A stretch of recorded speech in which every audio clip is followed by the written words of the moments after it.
Now, on to business news. And Kenya could see a decline of up to 12.9 billion shillings in the value of its exports to the U.S. market, which currently stands at 84.1 billion shillings. This is according to Central Bank Governor Dr. Kamal Thuge, who says that in an extreme case, the 10% tariff could see Kenya's exports reduced by up to $100 million. Thuge has, however, downplayed the impact of this reduction to the economy, saying it is relatively small compared to Kenya's gross domestic product. On the local front, the governor says that they are working with banks to review credit pricing mechanisms in light of the reduction of the regulator's base lending rate. Jimmy Mbogo has more from the bi-monthly Monetary Committee meetings.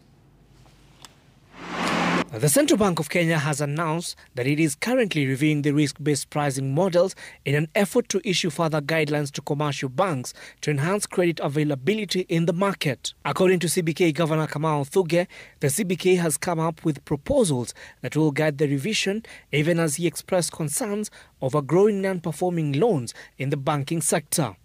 On the NPLs rising to 17.2%, yes, it's a concern, and this is why we have been trying to encourage the banks to lower their interest rates so that you can get more people to borrow and to be able to build their businesses and be able to pay back some of their loans. In his second Monetary Committee meeting of the year, Central Bank Governor Kamal Thuge also sought to defend the stability of the Kenyan currency against claims of interference. The governor is saying that the shilling stability has been pegged on good export performance. So what is reflected in the exchange rate is really the forces of supply and demand. All we have really tried to do is to avoid fluctuation or volatility in the exchange rate. And really, I think our strategy has worked very well. We have been able to build these external buffers by increasing our reserves. At the same time, the central bank governor is optimistic that the 10% tariff imposed on Kenya's export to the U.S.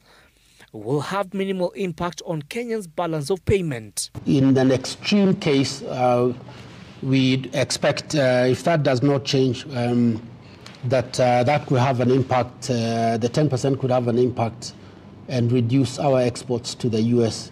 by roughly $100 million. So in terms of it's still relatively small compared to, of course, our GDP. Our GDP is north of $122 billion. Jimmy Mbogo, Citizen TV, Nairobi.